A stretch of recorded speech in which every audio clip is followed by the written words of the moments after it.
We got the signal. You got them. Again. All right.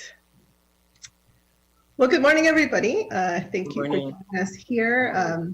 Today's GEO work session. We have one item today, and it's a discussion of our MC 311 performance and ways that we can improve the system, especially as we have become more and more cognizant of the fact that COVID-19 cases are rising throughout our country as well as in our county. And there is no doubt that this is a service that people rely on to get information. We've seen quite a bit of a increase during the pandemic. I mean, obviously since March, an increase of calls and really utilization of this service because information, as we've said from the very beginning of this pandemic, is so key to addressing the needs, but also informing our community and where are the resources and where do we stand? Because of course, this is so unprecedented and nobody received a guidebook to handle or manage a pandemic of this sort. So I'm glad that we're having this conversation today because it is, I think, absolutely critical that not only do we find a way to address some of the challenges that we have had up until now and continue to have, but also to really get ready and be proactive for what undoubtedly would be a surge. And to that extent, I hope that this conversation will help us examine, what are we doing in the short to intermediate term to increase capacity? Again, what are the long-term plans for revamping the service delivery to residents in our county? We say it time and time again, our county is really a microcosm of our country, and we know that we have many in our communities who are not English dominant, many who may not have a lot of access to services.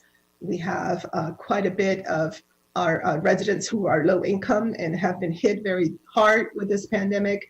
And therefore, we need to remember that our strategy to reach everyone is not a one size fits all. So we need to figure out how within 311 we incorporate all of those types of best practices to ensure that everybody has access in an equitable way to this information that leads to then resource delivery and access. And then, of course, hopefully we can hear from all of you regarding what have you decided, what have you seen, what have you evaluated, et cetera, up to this point, and what may be some of the recommendations that you have to get us to this optimal point, given, again, everything that we are facing and will be facing as well. So I think with that, unless my colleagues on the GEO committee have any comments as we get started, Councilmember Friedson, Councilmember Katz, Councilmember Friedson, you have any comments before we get started with the? Well, I think you said it well. Definitely very interested in this issue. Appreciate you scheduling it. I don't think there's anything more important than our ability to provide services to residents and allowing residents to understand how to get help when they need it and how to get the services that they expect and deserve. And I think there's definitely challenges here. We've been talking about them for quite some time. So look forward to hearing what is happening and talking about how we can move forward. And I've said before, and I will say again, I think these are operational challenges, not communications challenges. I think that we have to change the way that we look at what 311 is and what it is expected to do. And so hopefully we're moving in that direction. I will say you have led the effort as chair of this committee, but and pushing not just during this crisis, but especially during this crisis to move resources, to move personnel in the middle of an emergency to make sure that we had this staffed with the competency, language, and otherwise that is needed. And hopefully that will continue to happen and can happen in a effective way, because these wait times as they are, and residents not getting the answers that they need is not an acceptable situation for us to be able to move forward. So thank you. Thank you. Also, President Katz, yes. Thank you, and I'm going to be brief, but you know, both of you have said it very well, but I have to tell you, I'm very concerned. I really am. This, you know, the expression that you don't get a second chance to make a first impression, and this is in many ways the first impression that someone has with the county government, especially when they're this concerned. And so this report gives us an opportunity, and I'm using the word opportunity, to do a much better job than what we're doing. And I know that everybody wants to do that. So I think we need to figure out a path forward. And I think we need to figure out if the resources, if we don't have the resources at this moment, then we need to figure out what resources we need so that we can actually get people to a better place when they need the government, and they need the government right then. So thank you all for everything you're doing. And we're gonna work together to have a better 311. Thanks. I want to acknowledge and express my appreciation for the leadership that is here today. You know, we have Assistant CEO Ms. Kasiri, we have the Director of the Department of HHS, Dr. Kroll, we have Director of Technology Services, Ms. Gail Roper, we have, of course, Mr. Barry Hudson from the PIO office, Mr. Roberts that leads 311, and then we have Ms. Squires, Mr. Gottesman. We have just a real nice, Mr. Mensa, a real nice, I think, compliment group here to have this conversation. And before I turn it over to Dr. Torregas, who has been staffing this issue for quite a while, you know, let me also acknowledge the fact that this committee has been, you know, very involved in how in this process, not only when 311 was launched, but also making sure that they would regular check-ins and making sure that we would be proactive in addressing whatever resource allocation issues were necessary. And I'm very proud of that because we believe that, you know, having invested in this particular, you know, service and this particular way of communicating with our community, that we needed to give it a chance. You know, and I remember us looking at examples from Chicago and really figuring out how can we best adapt this particular service here in Montgomery County. But, you know, it had its challenges from the very beginning. And what I still believe is that at some point, and of course with this pandemic, we need to just figure out what we need to do and do it. But at some point, we also need to take a step back and do an evaluation of whether this is the kind of service that fits Montgomery County, you know, 2020, 2021 and beyond. At some point, we need to, I think, just you know, get a reality check around, is this the best technology? Is this the best strategy? Does this best fit a county like ours where you have this extraordinary mosaic of a community? Because I do worry that we somehow continue to address issues of many in our communities as if they're just, you know, issues that just arise for the first time, or you know, the issues of language capacity or something, as if they're just a nice thing to have, when in reality, these, again, as I say all the time, these are our residents, these are our consumers, and we have got to shift that paradigm and shift the way that we serve our communities. And so I think it is also fair, as we're responding to the pandemic, to perhaps, you know, put together number of people who are experts in this area to really evaluate and figure out, hey, should we be transitioning into something different? You know, are there other kinds of models that maybe it could be a hybrid kind of an approach? But we need to do both. I think we need to strengthen what we have, be able to be responsive, and then also look at the other models. And the last thing I will say is that I don't want to also be perceived as saying that the only challenges are with people who are non-English dominant or low income, et cetera. It's everybody. I mean, what we're hearing from our constituents is that it's everyone, that the wait times are just way too high, that the, you know, people who are abandoning the call, that rate is just way too high. And so then it falls on our staff in our offices to troubleshoot these issues to do case management. And to be honest, that is not really what our staff is trained to do, but they do it. They do it really well because we are all so committed.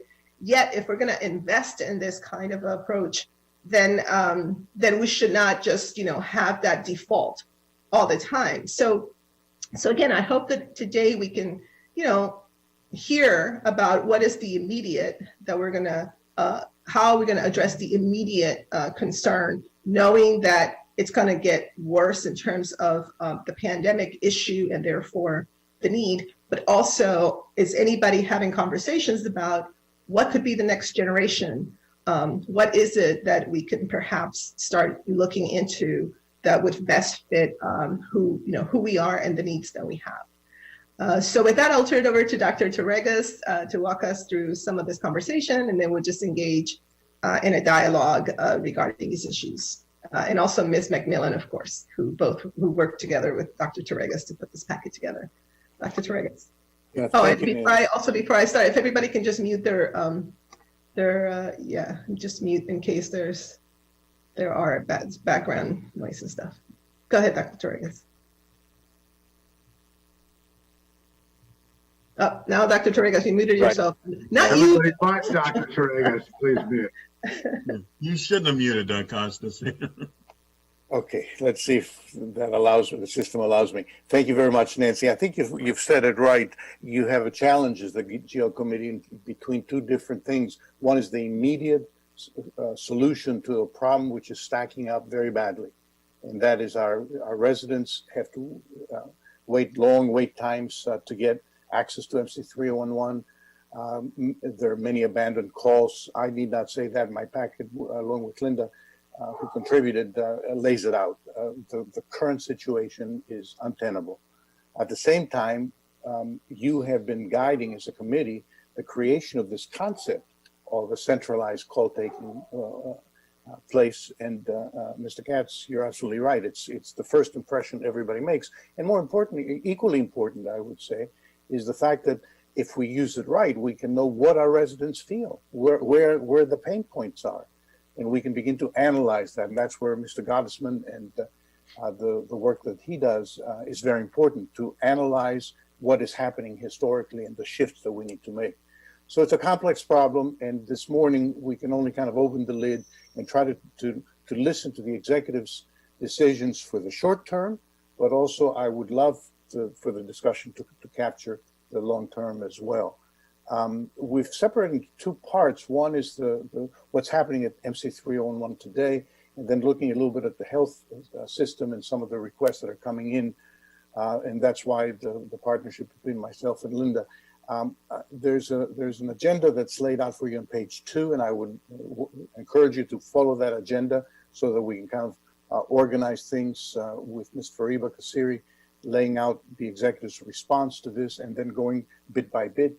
I wanted to identify that DTS has a small team called Change Management, which is like a consulting firm for the entire county government. And that consulting team was sent over to 311 weeks ago or months ago to start to study the problem and how to solve it. They heard the concerns from the GO committee, and they've been studying it. And the good news is they have some recommendations that you'll hear about. Before turning it over to Ms. Kassir, I wanted to see whether Linda might have a few words to say as well as an introduction. Thank you. Linda, Ms. McMillan. I think Ms. Navarro and Mr. Katz and Mr. Friedson have laid it out well. Right now, of course, we are so concerned because people are in such desperate need of health and human services that there's a particular concern around health and human services. And that's part of the discussion today. But of course, we know that people also are trying to get services related to transportation and permitting services and housing services. And so I think you have set the tone correctly to look at, the whole transformation and the future. But we do have health and human services representatives here today to talk about one of the immediate urgent needs that we have right now and probably for the next, foreseeable few months at least. Thank you. Okay, so we're going to turn it to Ms. Kassiri. Good morning. I actually had some talking points, and honestly, everything that Ms. Navarro said, Councilmember Friedson and Council President Katz said, those were exactly my talking points. I'm just going to emphasize one point. We truly understand the critical and urgent need of this, and of course, because of this multidisciplinary aspect of this big issue, I'm going to be personally oversee this whole, what I would say, next generation 311, or this transformation of 311. And when I say 311, it's not only 311 Barry's operation. This is way beyond that. So that is my commitment on behalf of county executive, on behalf of our CAO, and I promise monitor the progress and report back. That's what I'm going to process. And this process actually started, as Costa said, a couple of months ago. But we all are in agreement, and everything you said today, including Costas and Linda, we agree with that. And we're going to do our best to get to the solution. And we're going to, as everybody, we had a pre-meeting on this. Everything we're going to do is going to be based on actions. And we're going to be transparent, and we're going to work very closely with Costas as well, just to make sure all your concerns are addressed. We believe we understand all your concerns and community's concerns, but just to be on a safe side, we're going to work very closely with Linda and Costas on this as well. That's all I wanted to say this morning. And thank you. Thank you. So next on the agenda, we have some slides from Department of Technology Services in terms of the 311 consultant review of processes. Ms. Roper? Yes, I wanted to just basically say that we absolutely understand this mandate, and what we have today is an actionable blueprint. We knew that there were opportunities for technology, but we also felt like there were opportunities for some good business methodology. So we took it on as a business process reengineering engagement, where we, DTS, acted as the consultants to actually come together and collaborate with MC311 and have plans to work with HHS as well. I just wanted to set some context around where we've been in this fast lane around the pandemic, and the fact that we've got to win differently now. It's a new norm, that we had to unleash force multipliers, and that we had to banish some of the drags that get in the way. We're at a point now where we're in the growth lane. And I really strongly believe that part of it is technology, but part of it is really understanding the problem. So I'm going to turn it over to Shana Taki. Shana is in charge of my change management team. We have 3 innovation teams now working, one with MC311, one working with the COVID-19 system, and then the third working with permitting to really apply business process reengineering as a mechanism to look at problems and determine how we're going to solve them. So I'll turn it over to Shana. Thank you. Thank you, Gail. So good morning. I am Shana Taki. I lead our change management team, as Gail mentioned, within the Department of Technology Services. And we focus on the people side of change. So we act as change agents and advocates so that we can best support our customers. And as Gail mentioned, my team has been working very closely with the 311 team starting in September. And we've created a short-term tactical plan that addresses the key findings within our analysis, all within the lens of providing the highest level of service to our residents as quickly as possible. I would also like to note that, as Gail has mentioned, our department within the Department of Technology Services, we are moving in a new direction to provide consultative services across the organization, to partner with our departments, and to provide comprehensive business process analysis and reengineering solutions, as well as to create these tactical strategies so that we can quickly address organizational, process, and technology opportunities so that we can best support our residents.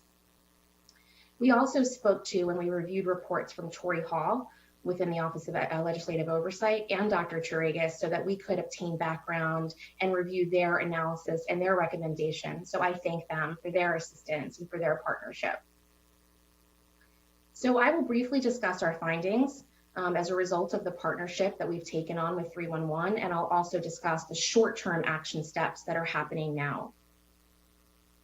So during the pandemic period, as we know, that is in our packet on page 1 of our presentation, we have seen. I'm sorry, Shaina, are you able to share that, the presentation? Absolutely. That's good. Yes.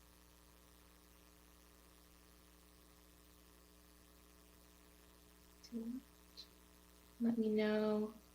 I'm not very familiar with Zoom, so I hope that my screen is being shared. I don't see it. Michelle, if Michelle Parsons is on the line, does she have share privileges, Michelle? I'm sorry.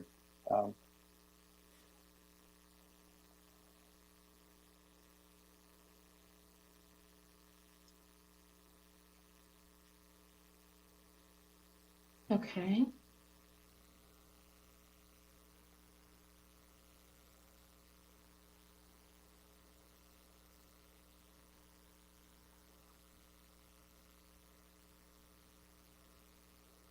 And Michelle, when I did click the share screen icon, it does say host disabled participant screen sharing.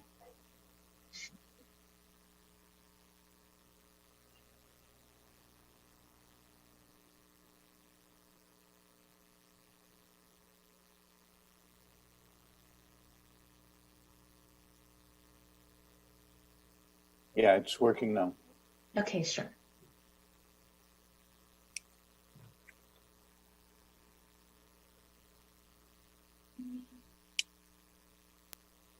Okay, wonderful. Thank you. Awesome. Thank you. Okay, so I'm just going to be looking at this other monitor as well. So forgive me if I'm not looking directly at you, but No problem. have some additional talking points as well. So what the data is showing us during the COVID pandemic period is that we have to quickly react right now and develop our tactical plan, as I mentioned. Some data points that enhance this slide. Overall call volume has increased by 15% during this COVID pandemic period, with an average of 1,500 calls coming in per day. Also, the complexity of resident requests has increased during this pandemic, and thereby the length of calls within 311 has increased by approximately 25%. Pre-COVID, wait times were under 1 minute, and today wait times are over 7 minutes on average. An average of 2 to 3% of calls were abandoned pre-COVID, and during this pandemic period, an average of 30% of calls are abandoned. We found that the majority of COVID-related calls coming in are related to our social services, as had been mentioned, including our grant programs and assistance. We also found that calls from our Spanish-speaking residents has increased from 4% in February of 2020 to 12% in October. So clearly the data shows us that we have to quickly react. We have to re-examine our overall COVID-related processes, and we need to also, in parallel, implement new technology solutions so that we can provide our residents with a higher level of customer service than they're receiving today. As I mentioned, we did create a tactical plan, which I will address our key findings as well as our short-term solutions. So our key findings based on our analysis tells us that the overall resident experience needs to improve right now. And the effort to improve our customer service includes business process analysis and re-engineering, particularly towards our COVID customer service, service level agreements and processes, and again, to implement technology solutions in parallel. We also found that the resident experience can be overly time consuming and satisfaction measures need to be improved. And to that end, a review of COVID-related service level agreements and their associated response rates is needed right now so that we can better align our service delivery with our residents' needs. Also, self-service technology must be implemented as soon as possible so that we can deliver quick and on-demand answers to the common inquiries that are coming in. Thirdly, our population is diverse and we must meet all our residents' needs. So our translation services needs to be partnered in with our technology solution as a requirement at go live. Our 311 staff must have a contingent of bilingual staff and continually recruit with a focus on maintaining these skills. So based on our key findings, we have come up with short-term actions that we are working on as a work group between DTS and 311 currently. And I'll focus on those short-term needs, but we also have mapped out mid and long-term opportunities for change as well. That's also within this packet. So currently we are piloting with HHS and DPS so that we can streamline our COVID-related processes. We're focusing on our service level agreements.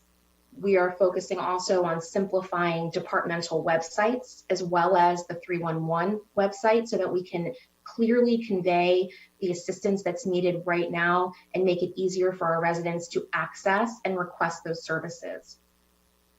We are implementing phone broadcast messages that will specifically be tailored to the services that our residents are calling in about the most frequently.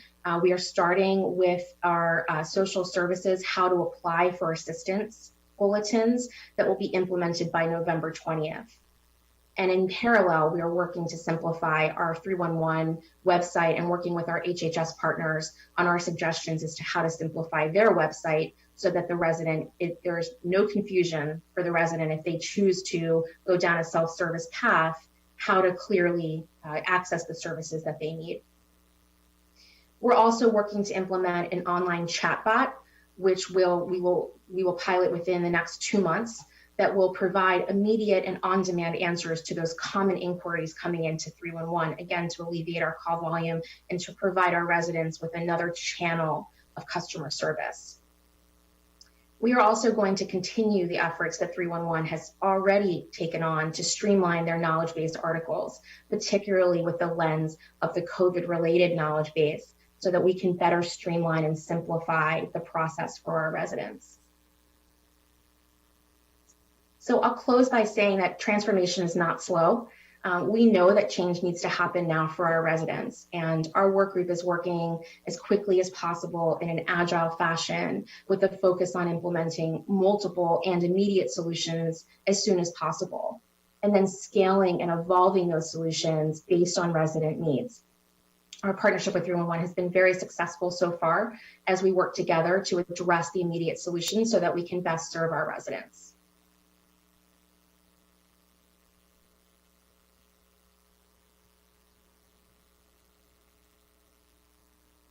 Thank you.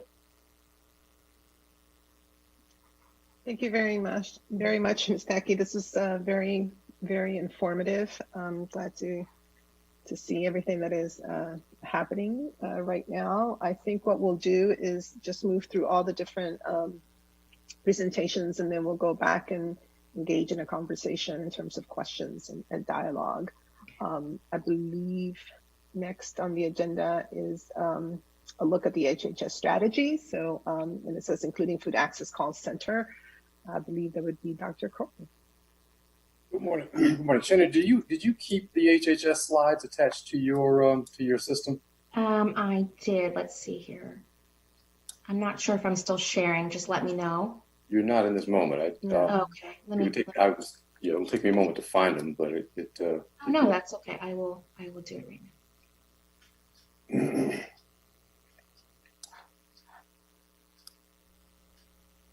Okay. Wait, now I got to adjust my screen to get me back to where I need to be.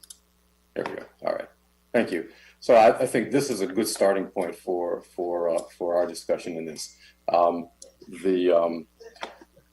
This is like everybody else. This is kind of, and you've heard this because you've all talked to me before in the last several months about a lot of pieces of the work that we're doing. That this has been a work in progress and a steady process of responding and reacting to things that have developed in COVID in response to the pandemic. I want to start with a quick look across the bottom of this first slide and look at the column on the far left are the various places that calls come into Office of Eligibility Support Services, just for example, as a clear example, from our call line directly through the OESS mail account, through MC311 service requests, and state calls that called from the DHS call center direct to the department.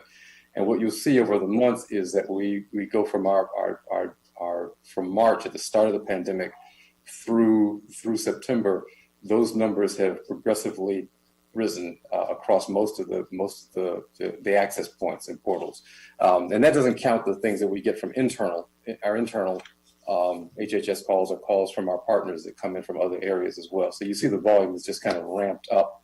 What's also important is that the complexity of the calls has ramped up, and that I think factors a lot into what's happening with 311 and the challenges that 311 is facing.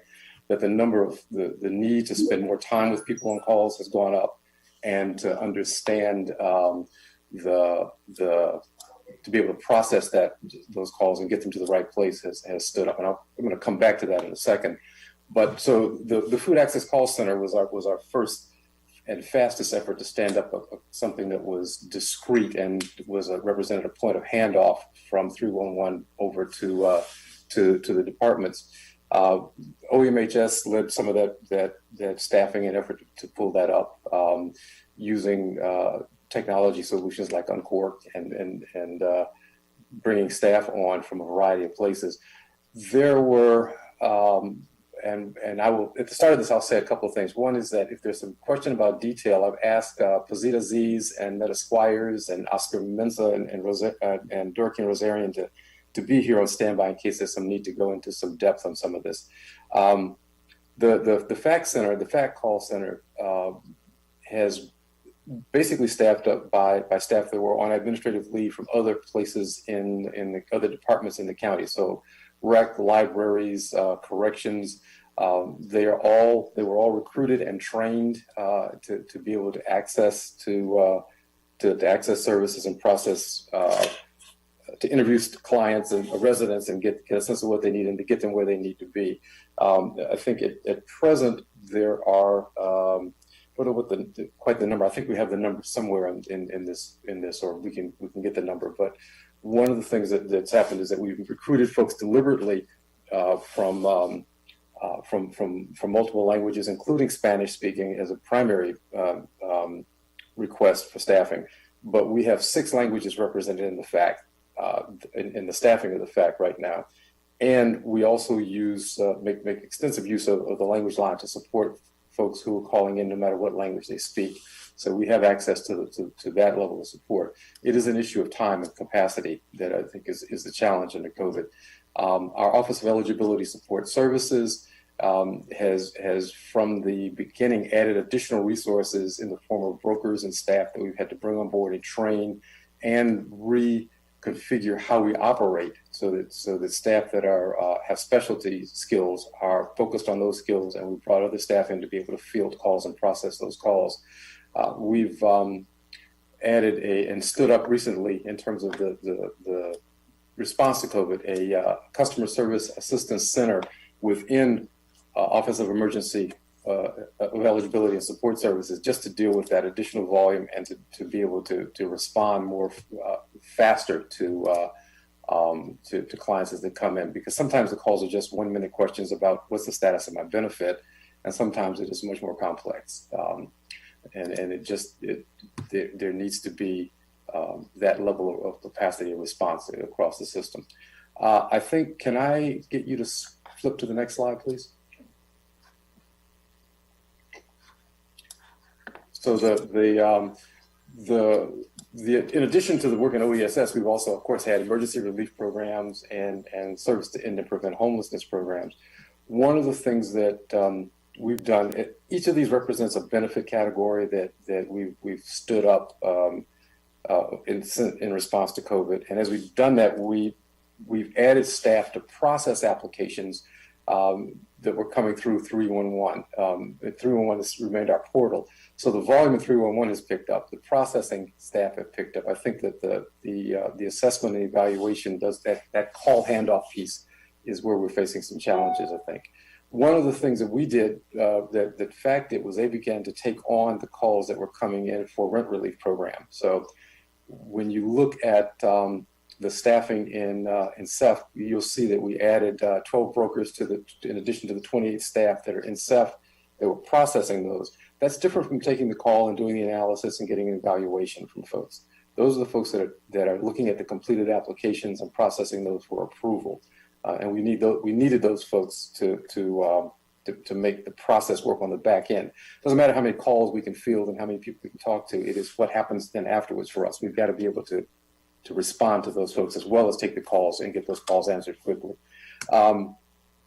Just as an aside, since this started, we have added in the department probably in excess of 100 brokers to cover the various things that we've had to stand up and the extra volume of service demand that's come into the department. So it's a statement about just how much more intense this work has been.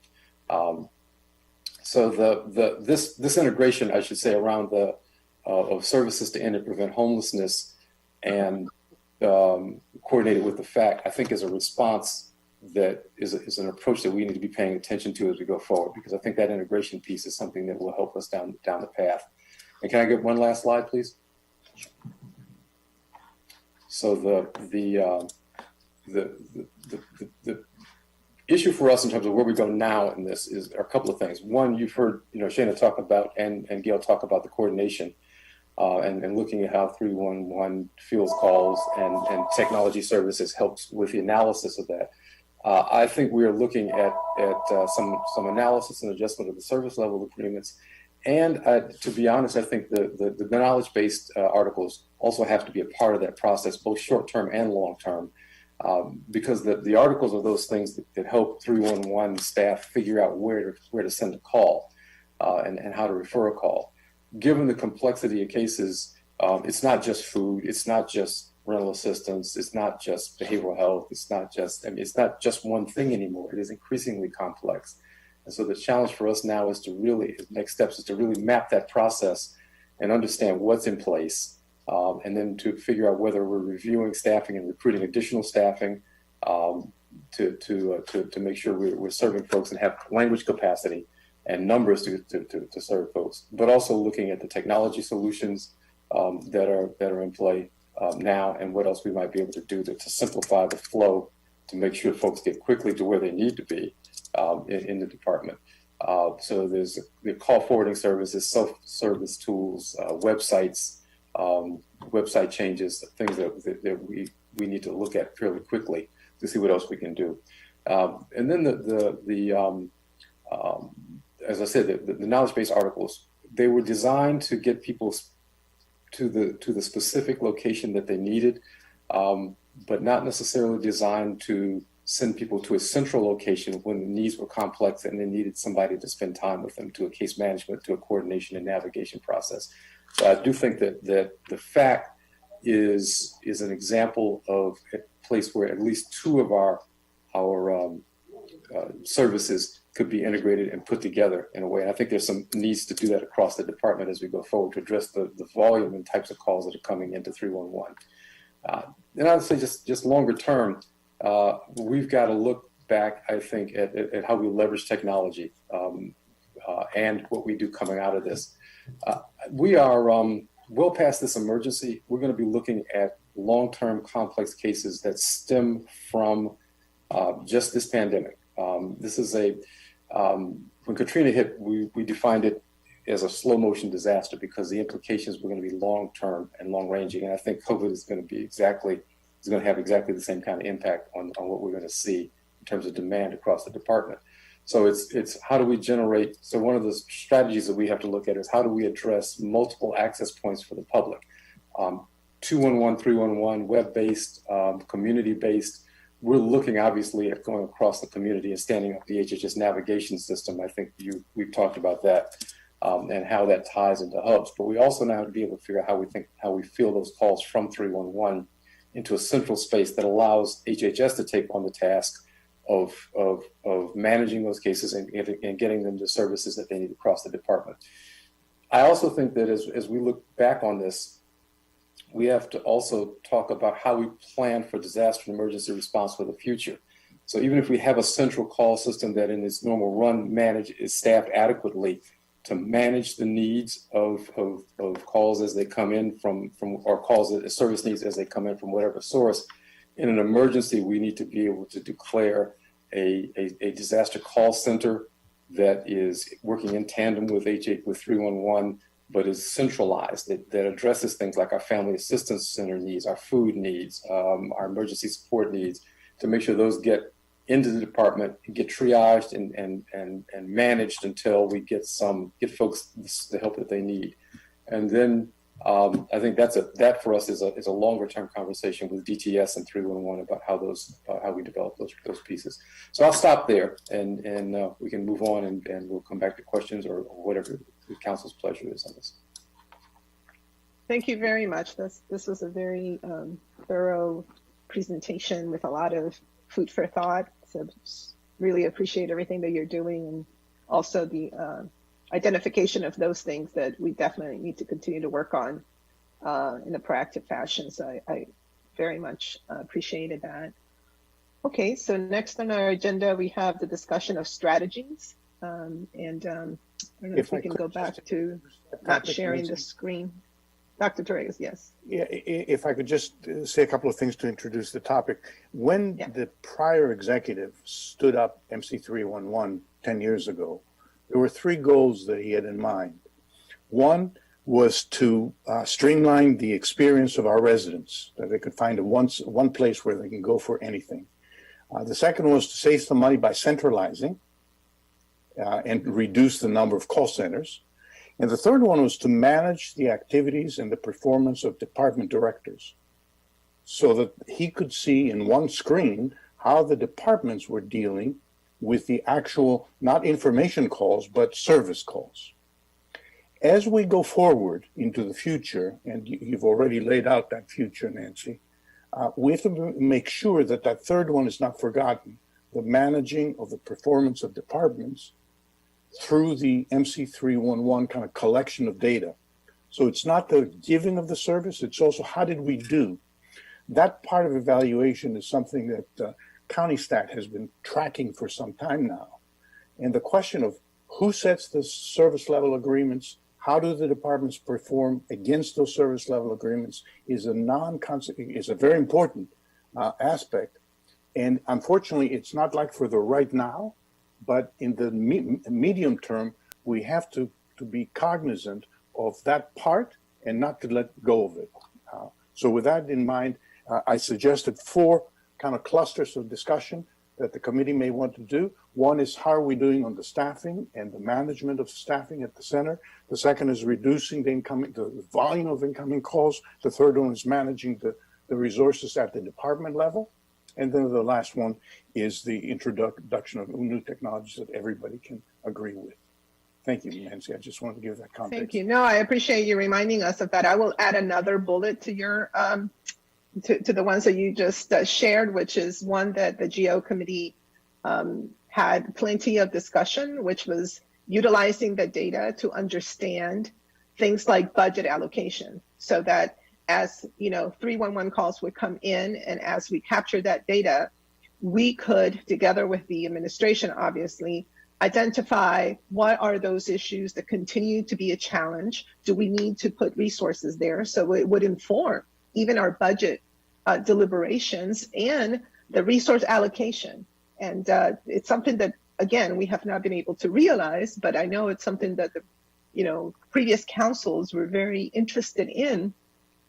Because if you know that you're receiving a lot of calls in a particular area of the county for a particular issue, then you could use that data to figure out how do you assess whether it's a resource allocation issue, whether it's a personnel issue, whatever it is. But we really did, the GO committee really did identify that as another metric for, budgetary purposes, and we should not lose sight of that either. So just wanted to add that one bullet that we discussed for quite a while. Okay, so in terms of discussion for strategies, let's start with staffing at 311. I'm not sure who will take that. Is it Mr. Hudson? Yeah, I'll start it off, and thank you very much for having us to this important discussion. I'll be trading off with Brian Roberts um, in this conversation, who manages the operation on a day-to-day basis. So, from a staffing perspective, um, we have been working really closely with the county and working to put together a staffing model that would help us through this pandemic from a short-term perspective. So what we have been able to put together is about 20 individuals who are on administrative leave, who will be coming to 311. A group of them have already begun the process of getting set up technically with laptops and the like. We're going to take them through a training process to get them ready, so that we will be able to manage this a lot better going forward from a shorter term perspective. I think has been mentioned by people who've spoken before me. Where the resources go is the piece that change management has really been very helpful to us with. And I think this partnership with DTS over the last couple of months has been really, really good. It has allowed us to look at this challenge from both a technical approach as well as a people approach, but more specifically, helped us look through it from a process reengineering perspective. So the things that I'm talking to you about are things that are largely grounded in the short term of having individuals there to assist us. And Mr. Roberts can certainly correct me or nod if I'm correct. There's a significant number of those individuals who will be a part of that group of 20 that are also Spanish speaking. So that should help us also with the volume in that respect. Back in June, you might remember we added some individuals and we tested what I'll call a shorter term training process. How can we bring people on board faster with the requisite skills they'll need to handle calls coming in? I think we have learned a lot from that experience and how we can shorten it, but more specifically, what we do believe is a really good gain for us with the staff, and certainly also having a better understanding of how long the pandemic could last. Certainly back in June, we had no idea. So now we do know that we've got months still ahead of us for sure. And having these staff people who are currently employees and detailed sense from a resource perspective to us is also going to be very, very helpful to us. So I'll yield to Mr. Roberts on timing and things of that nature from the training perspective to kind of add to that if you could. So I'll give you a couple of examples to show you what we're talking about. With this new group of folks who are starting training today, we are looking at a training program of 3 to 4 weeks where we focus them specifically on solid waste, trash and recycling calls.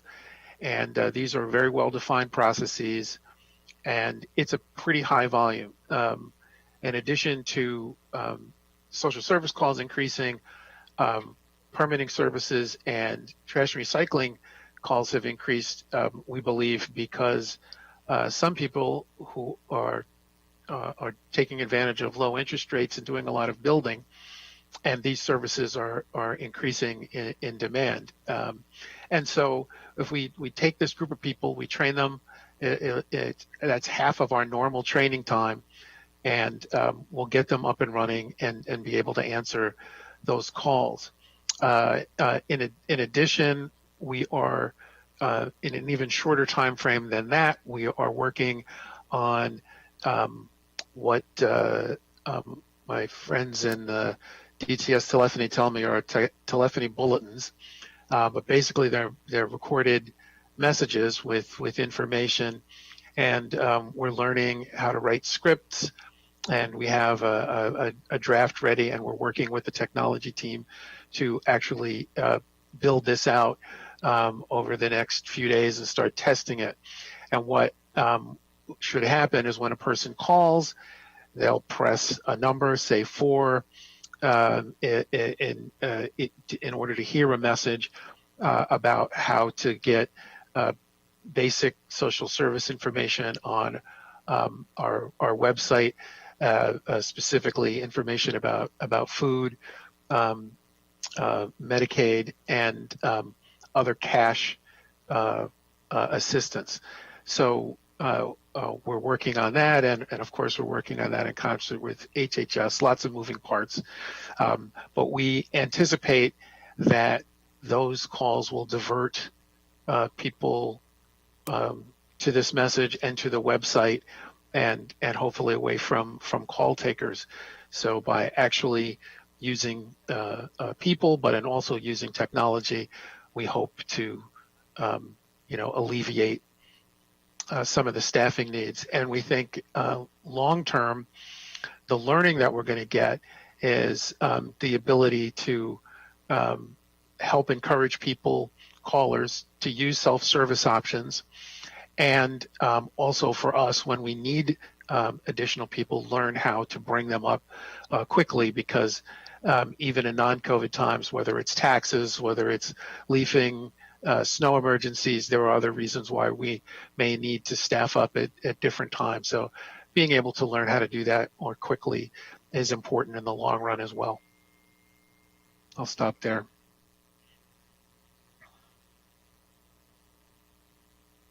Okay. So any other presentations? Are we ready for questions? Nancy, if Yes. I could, one more question to raise might be one about day-to-day staffing patterns. We've been noting in the statistics of the MC 301 Center that the daily fluctuations in customer service representatives is significant. And the question here is not how many people do we have in total, it's how can we convince them to show up for work at the right time, or how can we stack up more people on the days when we expect more calls. I wonder whether Barry or Brian might address that as well. So I can start us off on that piece. We have budget for 40 people in MC 311, and we currently have 39 who are available. 39 who are actually on staff. 2 of them are on FMLA, so the real number is around 37.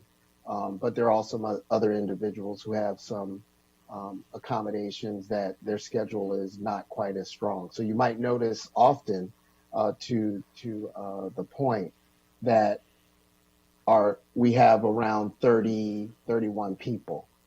Some of that is just the nature of the business, where someone's off for a reason, someone's sick, someone has another obligation. So when you have 30, I'll just say roughly 37 to 35 people, there are going to be days where 2 or 3 people are going to be absent. And this goes back to our challenge that I think we mentioned to you guys probably 7 or 8 months ago, and even before that our issue is no bench. Like, we don't really have a lot of people to go through, that if there are days where 2 or 3 people are out, which is pretty normal in any work environment, and certainly in a call center, that does happen, that we take a hit on those days. So the real answer is that we have about 37 people every day who can come to work, who are available for work, and that number does reduce with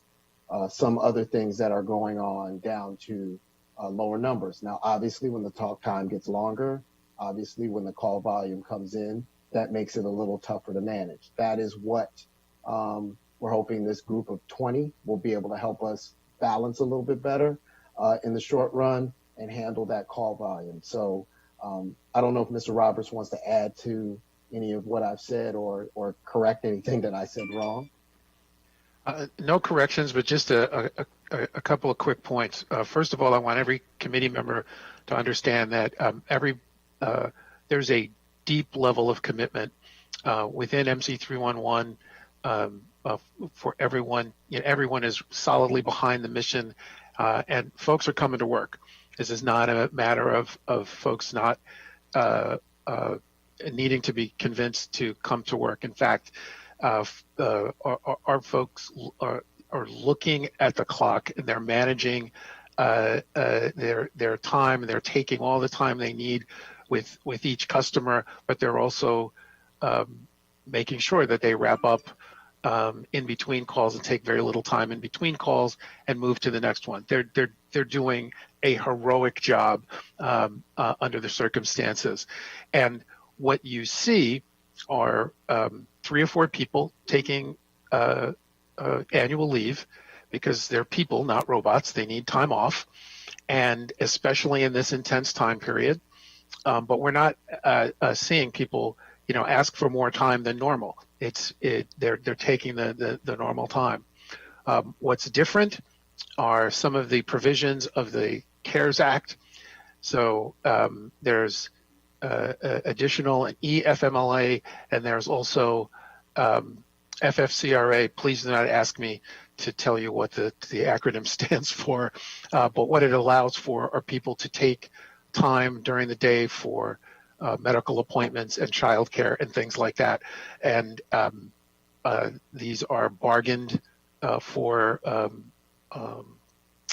benefits, and so we must support them. And of course, it makes sense to do that, to take care of our people. So there's nothing unusual about this. This is something that is happening across the government. And the difference is when a customer service representative is unable to come to work, that's 60 to 65 calls that don't get answered.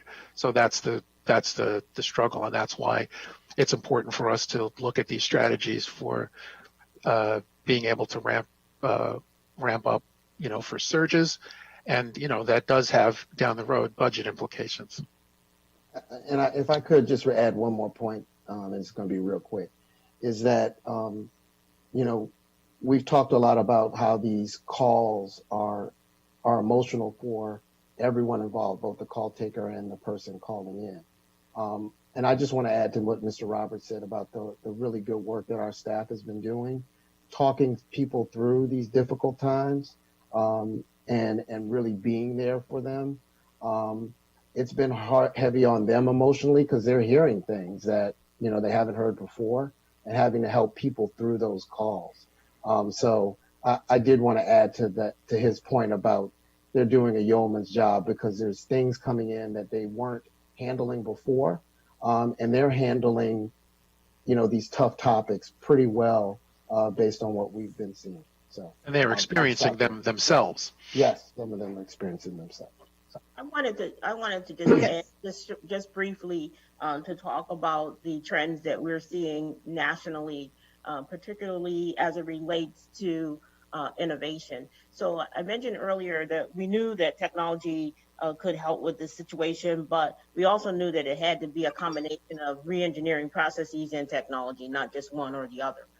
And what we're seeing, City of New York, what we're seeing is some of the technologies that we talked about are really just simply adding other ways for our residents to gain services. So we know we have a population of residents that do everything on their phone. They're high tech. They get it. They get the whole technology piece of it and how to serve themselves.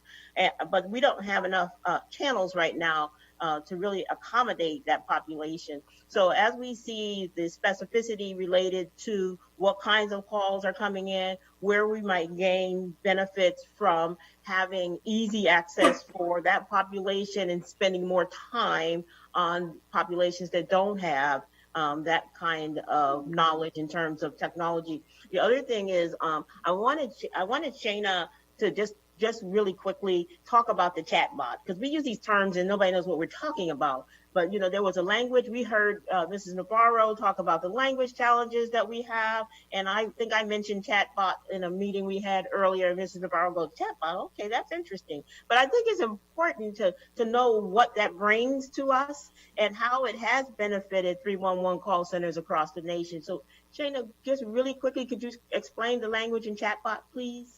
Sure, and I'll try to keep this brief. So I don't know if any of you have used something similar with Amazon or with other companies that you may work with, but essentially it is a kind of live. Well, let me not say live. It's a kind of quick question and answer type of channel where we are actually working with our Microsoft partners right now to understand the functionality a little bit more. But essentially it will be something where, let's say a resident has, would like to schedule a bulk trash pickup, and they're not quite sure where to go on the website. They don't want to wait on hold. They just want to go online and quickly get that information.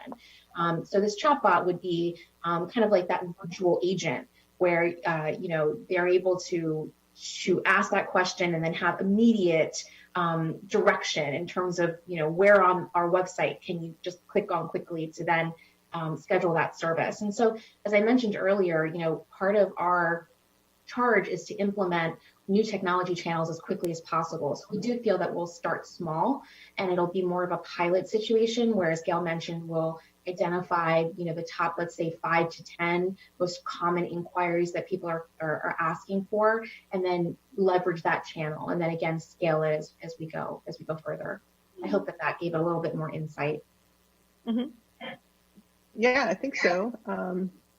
Thank you, everybody, for also, for presenting.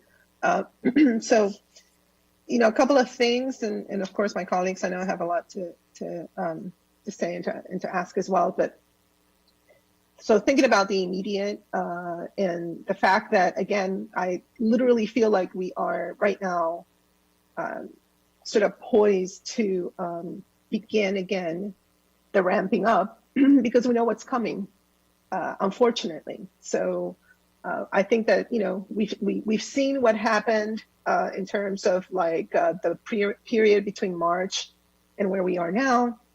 So I think we have a little bit of a sense of what probably will ensue. And this issue of responding to an emergency, Dr. Kroll said, we need to have these things planned out. And I totally agree. I felt like a broken record last year when I was president, because for some reason I was just really, really intent on the fact that, hey, new administration, new council, we need to have all of these protocols in place. And I think one day I did say something like, God forbid we ever hit an emergency, like a national emergency. And here we are, which is really strange to me every time I think about that. But it is so important that we actually have those contingency plans, et cetera, in place and be proactive. So it makes me think about this notion of 311 during an emergency. And although the goal was to centralize, have we thought about the fact that during an emergency like the one that we are facing, do we need to decentralize specific pieces like HHS? I mean, it was mentioned time and time again that the issues are very complex. And I do, feel very deeply for those folks at 311 who are hearing things that perhaps they never heard before, et cetera. I'll be honest with you, this is how I feel about my staff, because these are the same calls that we have been fielding for a very long time. There's a lot happening in our county. And so I hear things like chatbot, and I think, okay, the chatbot is cool for somebody who, just needs to know the bulk pickup, or hey, where are the testing sites this week? Or I think that is really important, and it's really useful for that.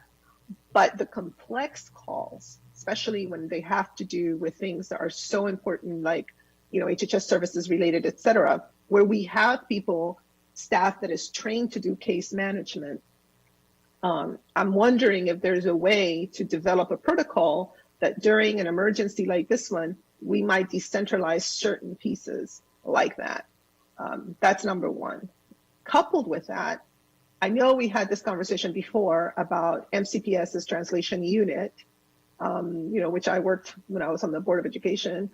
and how important it is for us here in county government to be able to replicate something similar to that. So we're not scrambling every time we have to address an issue, and then we're trying to figure out, is it a language line? Is it, what do we do? The fact, we in county government should have a robust translation unit with people who are professionals, who understand the nuances, et cetera, that we can then utilize and leverage, especially when we're having issues like emergencies, because I keep going back to that point of, this is a virus.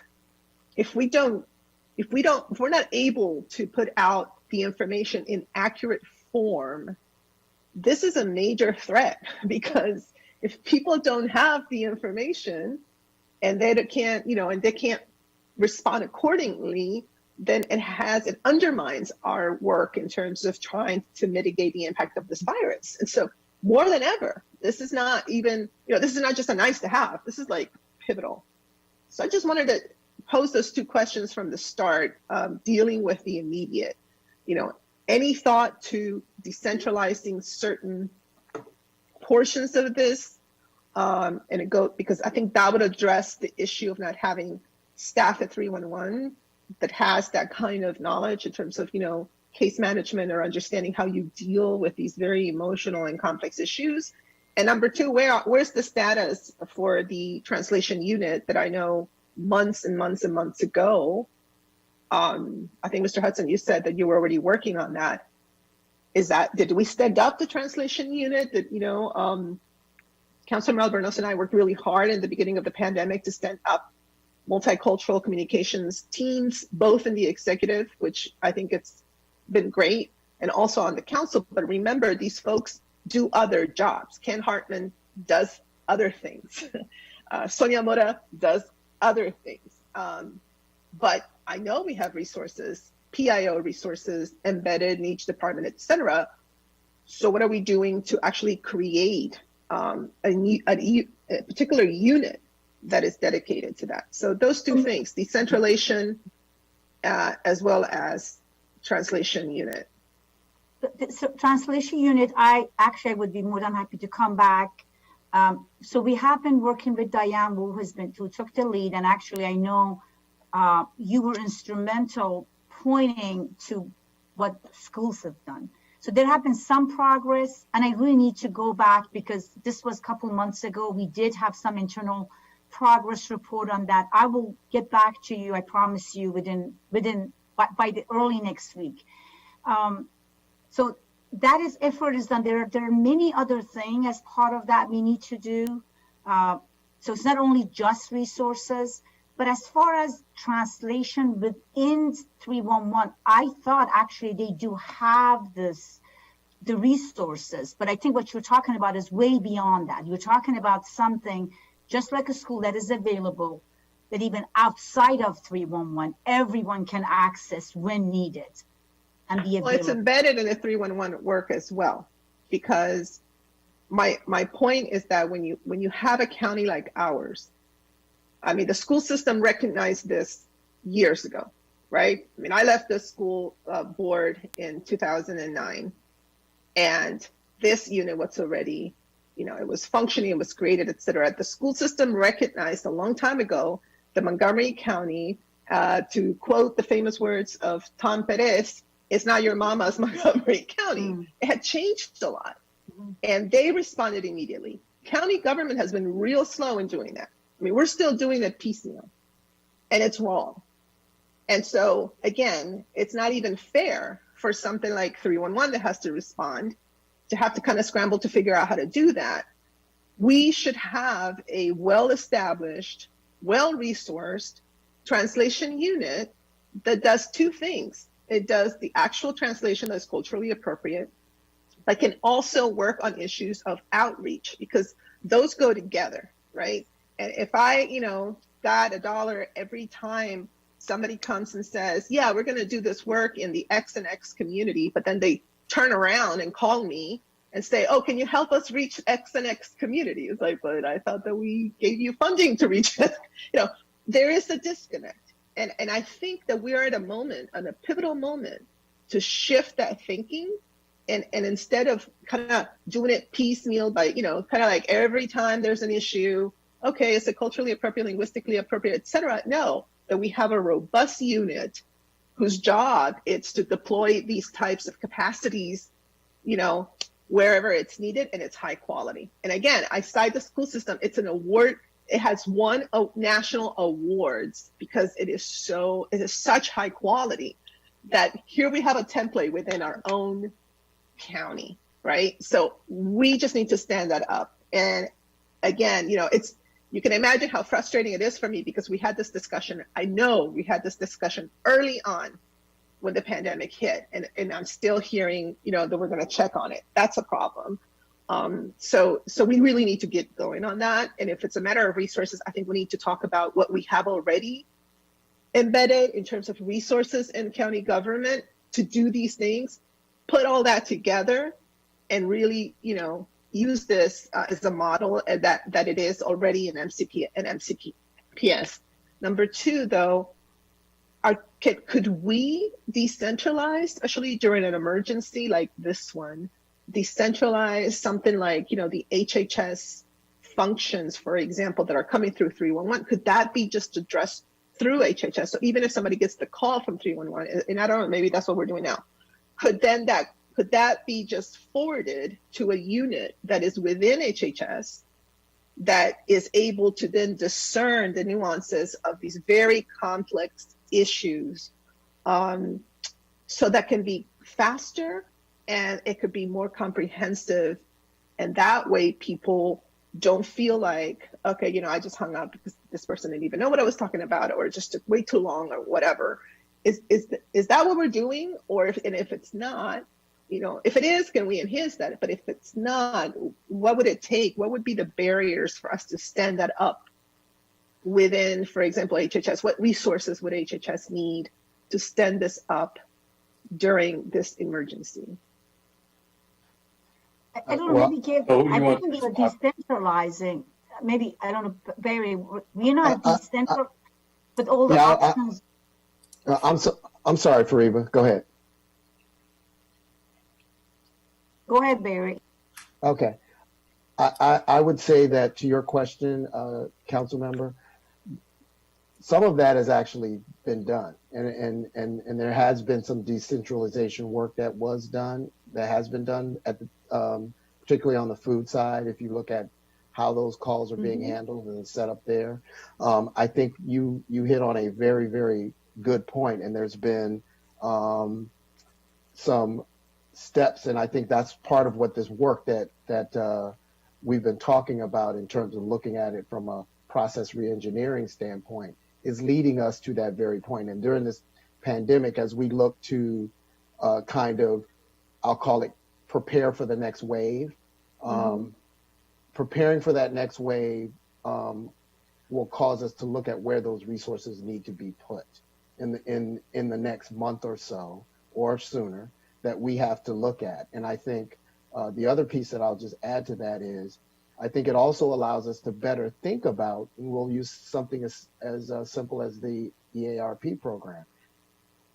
When the call comes in, we can hope to estimate what that volume will be like and what we will need to do to get ready for that volume, both system-wise, staffing-wise, and where those people and systems should actually sit.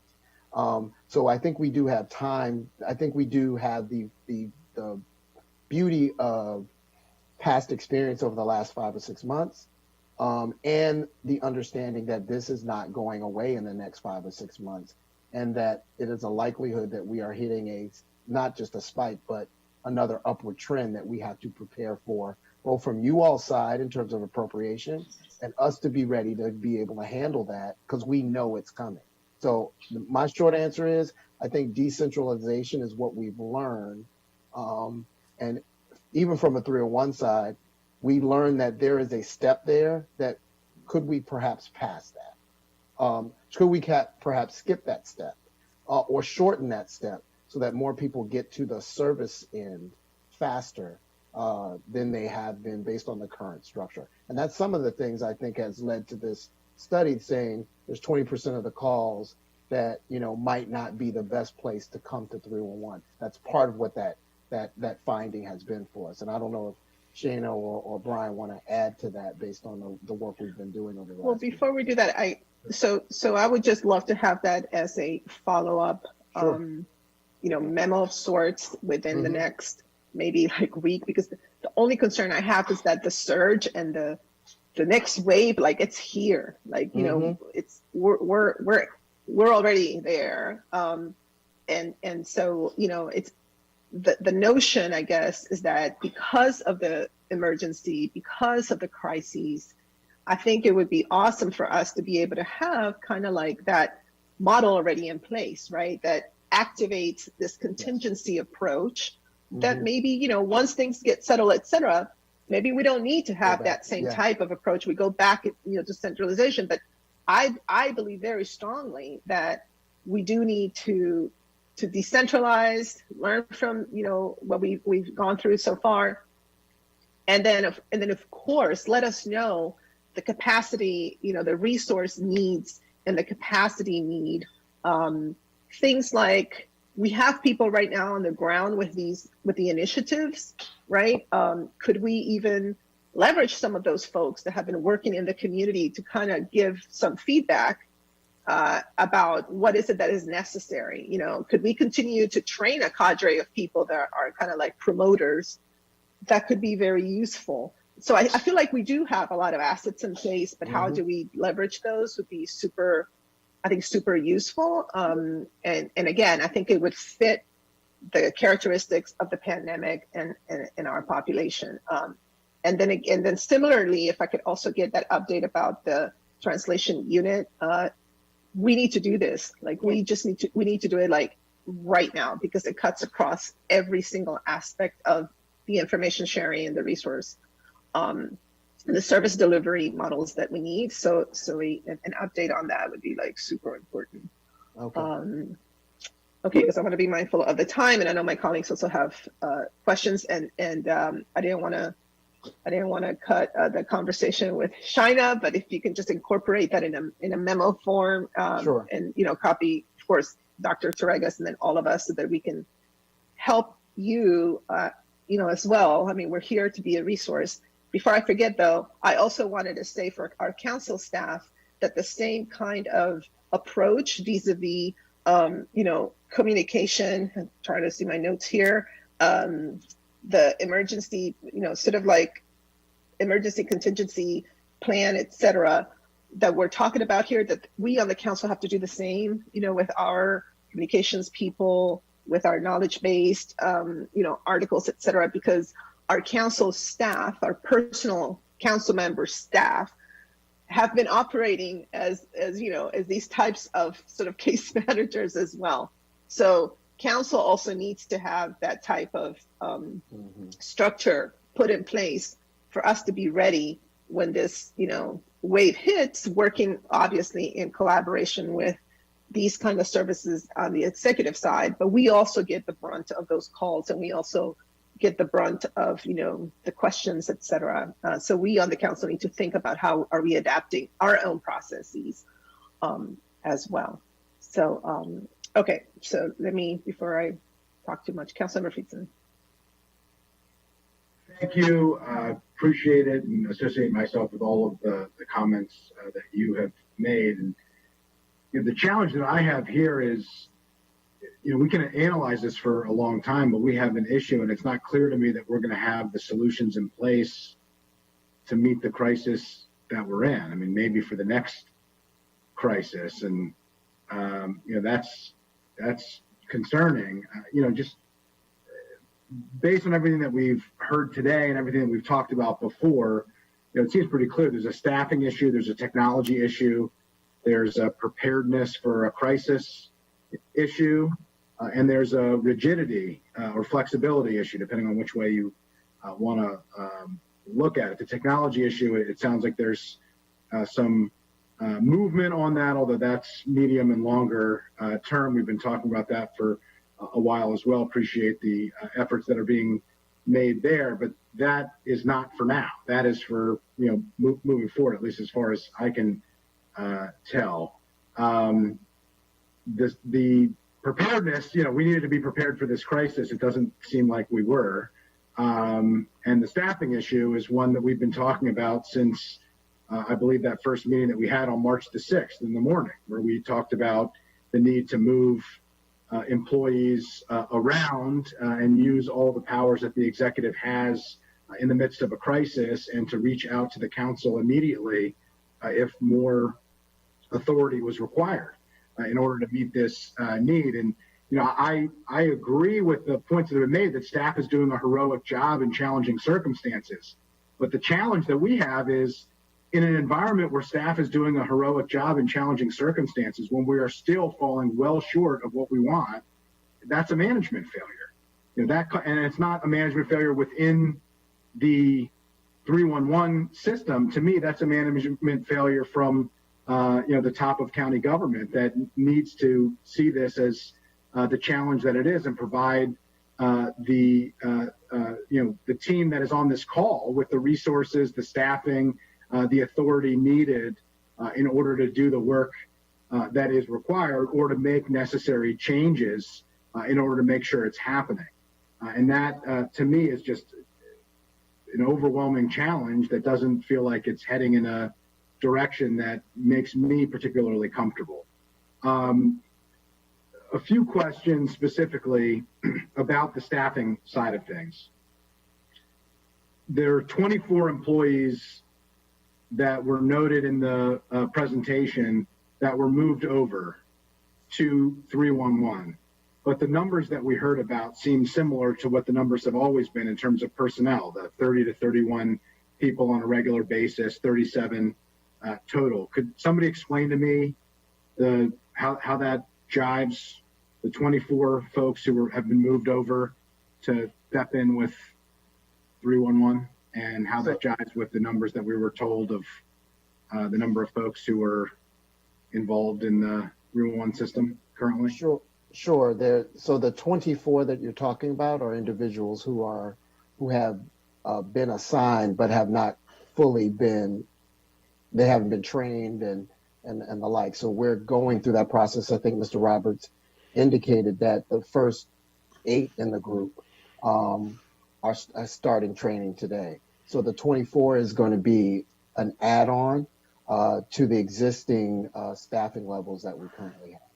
Okay, so in March, we talked about the need to move over additional resources. We were told that was going to be happening in those discussions in March, recognizing that everybody expected 311 to have added call volume because we're in the middle of a crisis and people are suffering and struggling. Had anybody been moved over aside from these 24? Has anybody been assigned to help to buttress the efforts that 311 is currently undertaking? Not directly in 311, but folks have been moved to HHS and a couple of other areas on the back end to assist with the call volume, but not directly to 311 from existing staff. Is there a reason why it's taken 8 months to get the first of folks trained to address the issues that we've been talking about since March?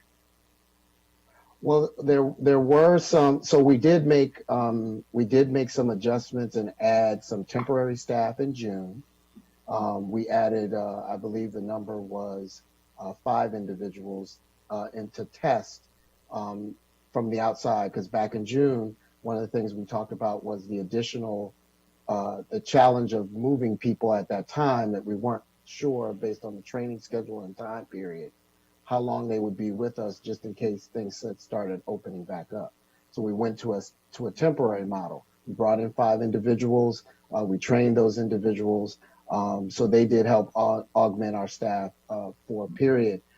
As of now, those individuals, we've lost actually all of them now, because many of them took full-time jobs and moved off our temporary roles. At the same time, as we saw that trend happening, we began working to try to reassign staff people from agencies to come work in 311. So what you're seeing now with the 24 is I'll call it the culmination of work to get those individuals over to 311 so they could begin a training process. And we actually had a group of 9 that were scheduled to come work with us a few weeks ago, and we did a couple of things to refine that process. And so now those individuals are coming on. So the short answer is we started with a temporary model, then we saw the shortfalls of that, and then we moved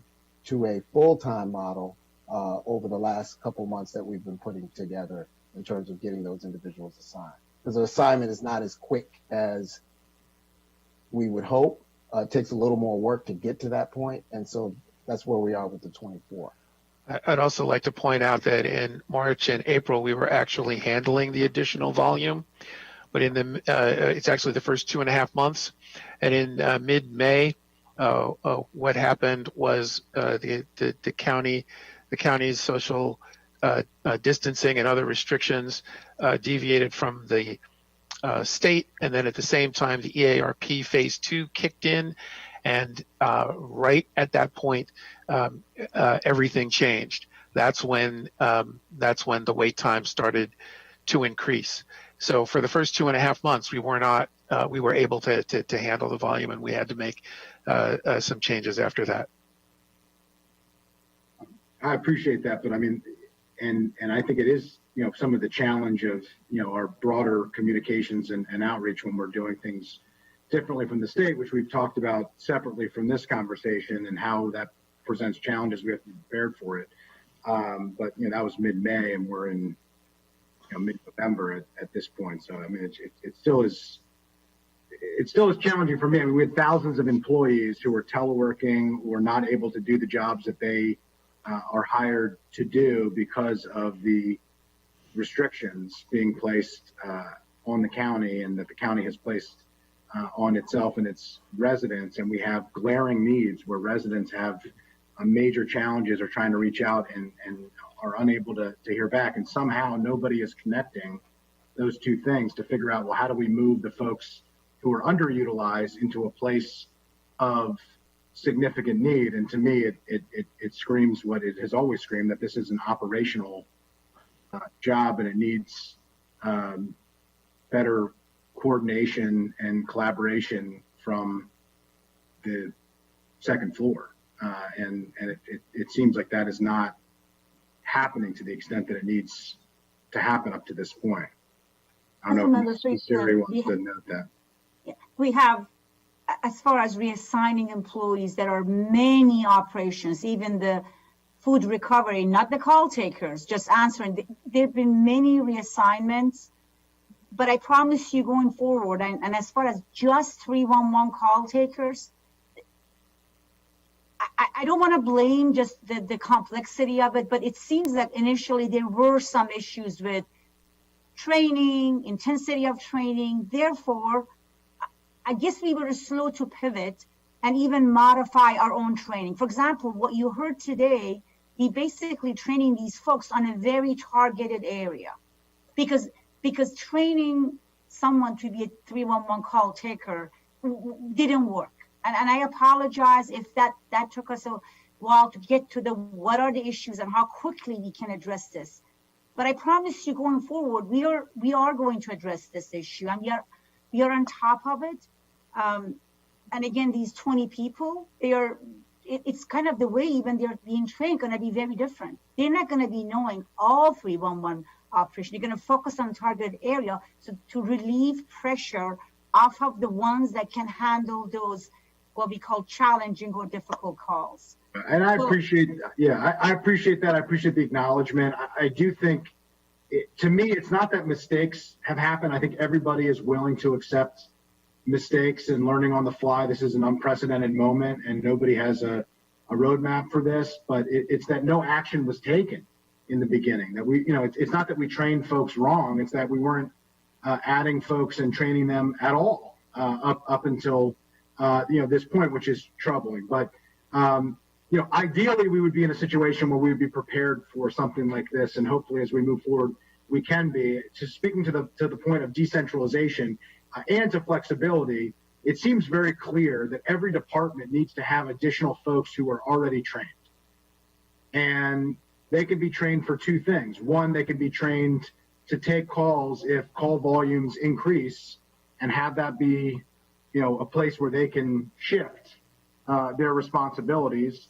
And if a decentralized, specialized call center is required in an emergency or, based on a circumstance on the ground, like with food recovery or EARP or something of that nature, that quickly within that department, you already have people who are ready to do the type of call intake and service calls as are needed. So there has to be some level of broad flexibility within county government to be able to shift and to be able to move staffing personnel. And clearly what this has shown is that there is such rigidity in the way that we do things that there's almost no ability to move within a crisis in less than 8 months. And that's just an unacceptable situation for us to move forward. We are where we are and we have to move forward from there. But, I think there has to be a comprehensive plan that looks at each individual department, that identifies the appropriate number of folks that need to be dual trained. And those folks need to be identified by who has been trained to be able to support 311 at times when the call volume is missing its marks.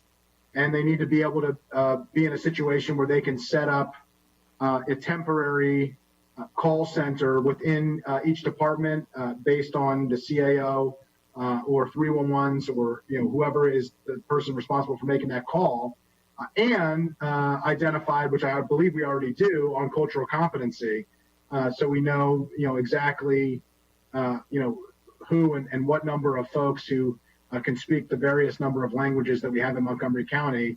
If we need to add to that, we need to be able to move quickly, because we have to be able to respond much faster than we have been able to respond in this moment. The 8 months and beyond to address these issues just doesn't work, and people are suffering, and the county's ability to reach those people and respond to those residents who need it is suffering, and we have to fix it.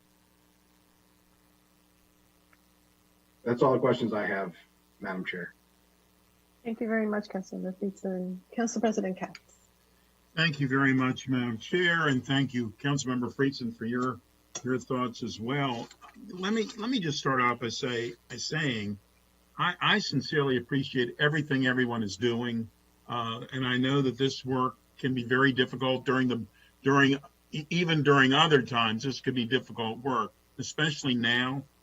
How very difficult it is, and I'm most appreciative, candidly, that everyone is so aware of the problems, and that how we need to be correcting these problems now. And in fact, it's the old story: we need to do it yesterday. I believe that we should, and I'm going to suggest to the chair that we have an update on this within 90 days to see where you are, and to see what has been done, and to see what needs to be done. But this, we need to literally keep our foot on the gas to make certain that this gets done as quickly as possible. The whole idea of the when something becomes very busy, when the crisis happens, how do you deal with getting additional help in immediately? How does that work? If you see that the call, when you have half your people hanging up on you, who looks at that and says, whoa, our customer relations here is terrible. We need to get additional help in here so that we can get these calls answered even more quickly. How does that work? So the way that would work is if we need additional staff people, that information is brought, from 311 directly to me as a director, and obviously as we're looking at the numbers and the information that we're receiving from daily, call volumes, we make the decision on staffing. So back in, late May, mid-May rather, we looked at that based on all the data that we had. And that's when we presented, kind of a staffing model that said we could start with temporaries to augment the volume. Now, obviously, at that point, there were other programs that got added to our portfolio that didn't exist. So the EARP program was the first one, but there were 3 to 4 others that led to additional call volumes in a very, very short period of time.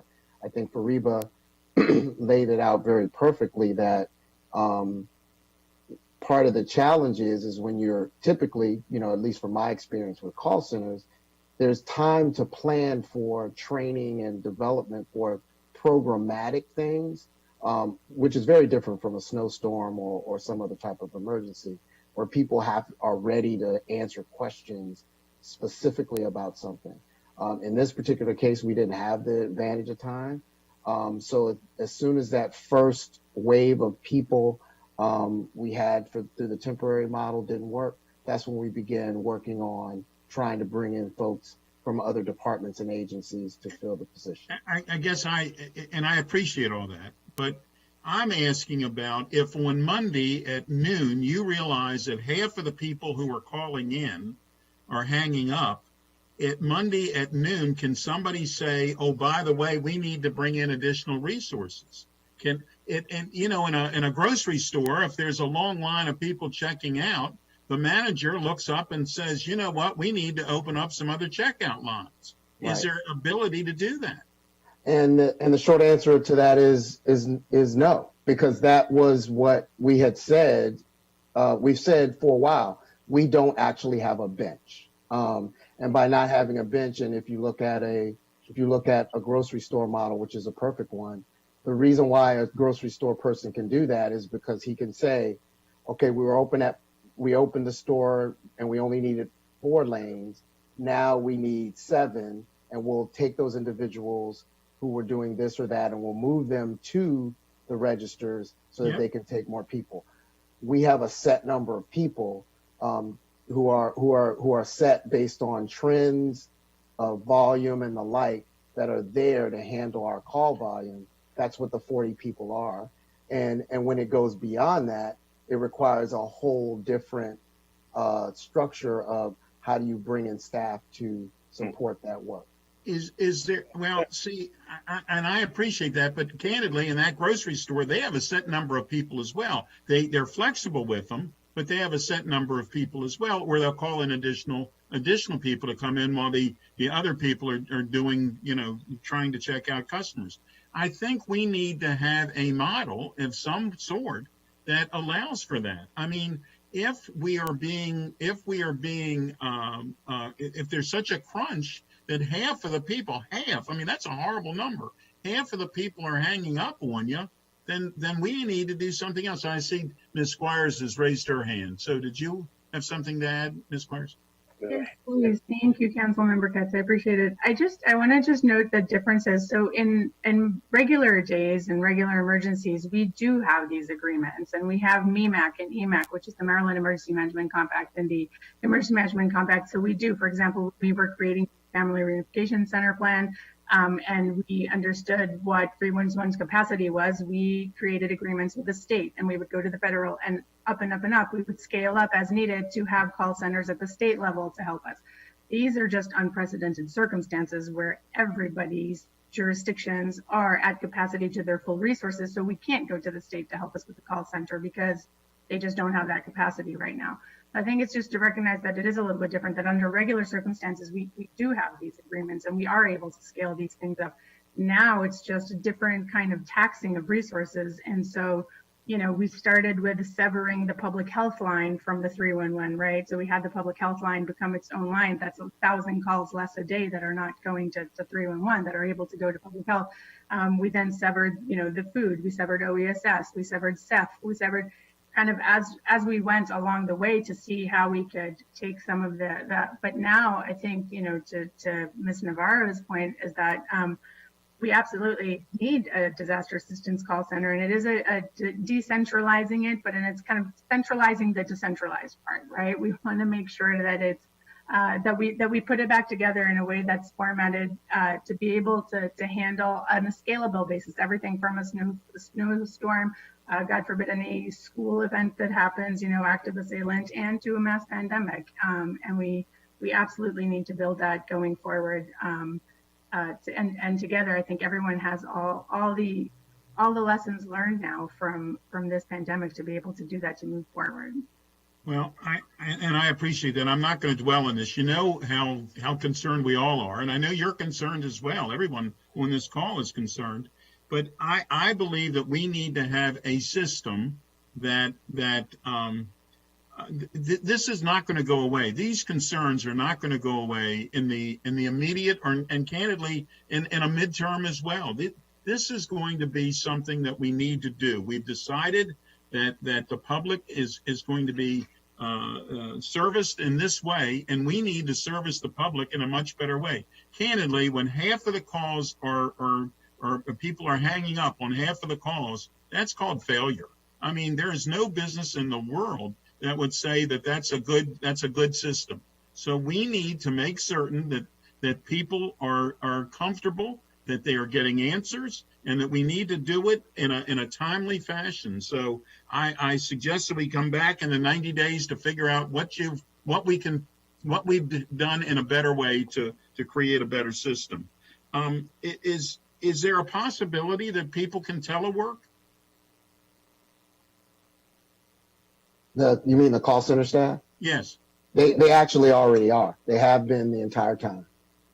So if you needed someone in addition, and I'm going back to it just for a second, but if you needed someone in addition, is there a possibility somebody could also call and say, I know your shift is from X and Y, but do you want to do some overtime, and can you come in for the next whatever time frame to help out? We have a terrible crunch going on here. Is that a possibility?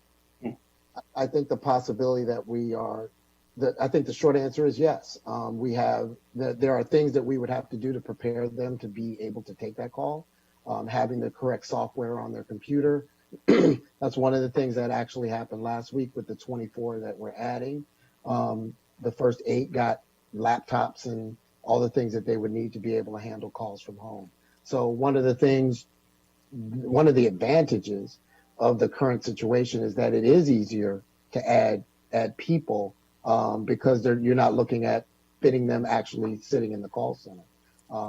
So there is an advantage there to your question. Well, and I think we need to add on to that advantage. I think that would be a way to help out. And as to the chat box and other areas, I applaud it. I think it's certainly to much of their population that they would utilize it and be able to get a better service from the county. But there are people in Montgomery County that do not have that technology. There are people in Montgomery County who don't know how to use that technology. So we need to have a backup for that backup. And so I think in general that we all are trying to come up with a better system. And I think we need to do that as quickly as we possibly can. And that's why I'm going to suggest to the chair once again that we look at having an update in 90 days. I think we are literally at a crisis mode as far as I'm concerned for this, and we need an update within 90 days. Thank you. Thank you, Mr. President. I already had, before you mentioned that, I already have a plan for us to follow up on these issues. Councilmember Friedson. Thank you. Just very briefly, just to Council President Katz's point, what I was suggesting is what you're talking about there, is to have trained folks in every department. It's somewhat baffling to me that we haven't done that for the past 8 months, since it's a laptop and a training situation, particularly given the fact that we have so many folks who have been either teleworking in less critical areas or have not been able to do their ordinary roles and have to be assigned to do something productive anyway. But it's, to your point, it's no different than the person in the shelf stocking also being trained at the grocery store that you mentioned on the cash register. And when there is need, you have somebody who's dual trained who can step up and jump into the checkout line to address that. And to the decentralization point, if there are issues with an overwhelming number of items for whatever reason that need to be returned, then you set up a separate line just for that. Have folks who understand and can quickly and efficiently do that, and you don't take away significantly from everybody else. I think that this is complicated to a certain extent, but it's also somewhat simple. It's about resources and it's about bodies. And if we need more resources, we should discuss that. That's not a new issue. And certainly this council has said we were willing and able and ready to step up to support the executive branch with everything and anything that was needed in order to address this. And this has been a major priority of this committee and of the council more broadly. And we have bodies, we have personnel, 9,000 plus employees, thousands of which are doing jobs that they weren't doing before because of the crisis. Most of whom, certainly in the early goings, if not all of whom, almost all of whom were working from home and could have been redeployed in a way that would address this. And the idea that we're just getting laptops, we're just starting that training, we're just beginning to do this is just way too long to respond and to regroup and to reboot. And we just absolutely have to do better, because what is occurring now in this context is just not acceptable for Montgomery County, for a local government with the expectations and capacity that Montgomery County has. Thank you very much. So be mindful of time. First of all, thank you very much for taking time away from the very important work that each of you has to execute, because again, these terrible, terrible times has added such urgency and also extraordinary time that we're all spending making sure that we can get ahead of what continues to be a real challenge. So I do want to express my appreciation for everything, all the expertise and all the extra work that everybody is putting in.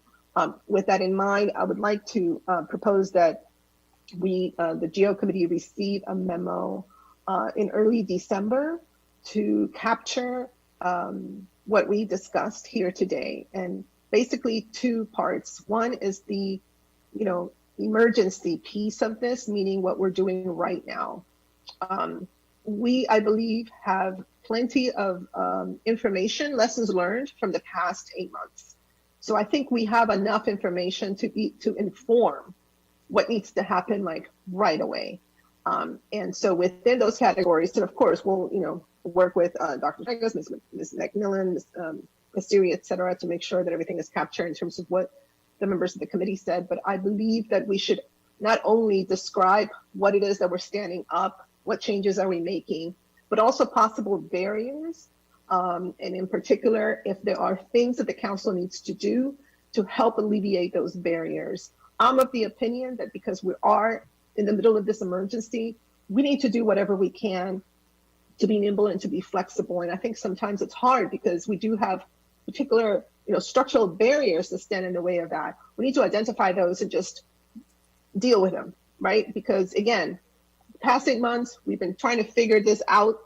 Now that we're going into the second wave, we cannot use the excuse that we didn't know, because I think that we already have enough in place to understand what we might need.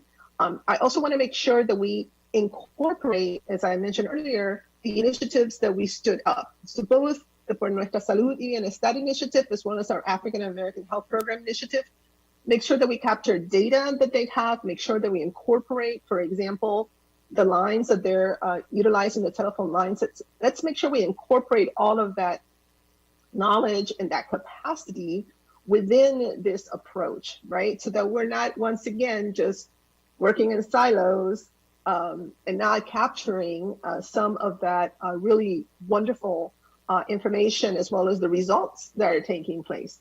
And I will again, applaud the work that is being done there. When I see what's happening at the grassroots level, these promoters who are hanging out in these, grocery stores and when people are coming out, just letting them know. And I mean, that is really very rich work that is happening at a grassroots level that we need to incorporate as we set up these kinds of, broad models. I think that's going to be super, super important.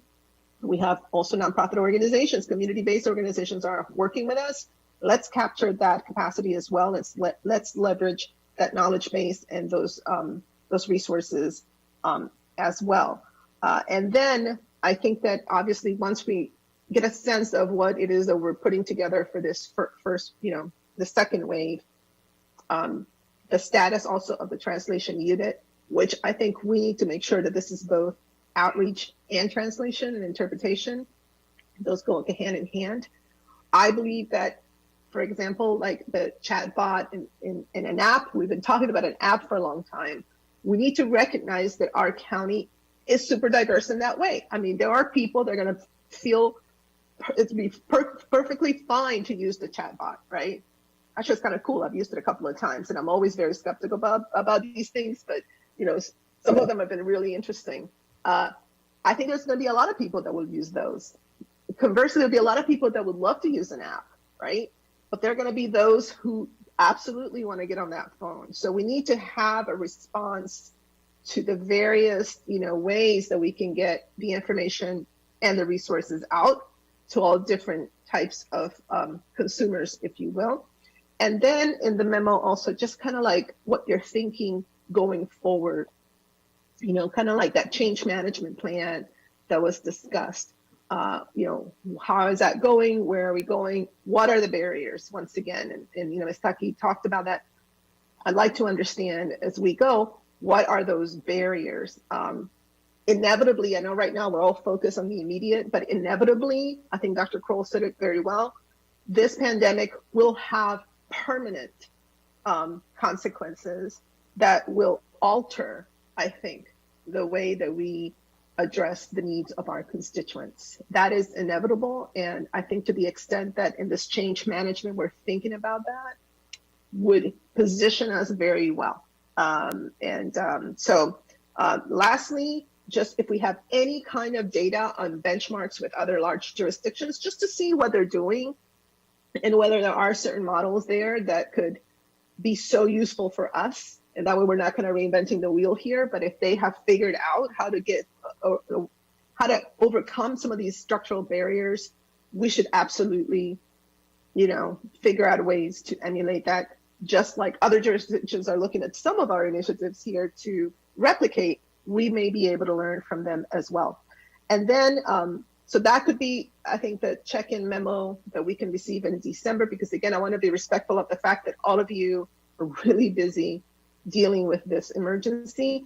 And then in January, when the council comes back from recess, then we can have a check-in session just to kind of see where we are, how things are working together. Obviously, the executive is going to be working on his budget request. I'm sure they're already working on this, but I think that would be a good moment in case we do identify some additional resources through the budget, or if there are special appropriations that we need to address, we're open, whether it's right now in a month or so, but perhaps in January, it's a good time to come back and do a check-in after we have received that memo in December. Is that okay with my colleagues in terms Absolutely. of yeah? Okay, awesome, great. And again, we're all in this together. We're all here to do the best we can to work through this. My daughter's dog agrees to laugh at the puppy, and we will continue to move forward. And unless there's anything else, I think that we're set to adjourn this meeting. Okay. Thank you. Well, thank you, everybody. Thank you so much. Thank you. Bye-bye. Thank you. Goodbye all. Bye-bye.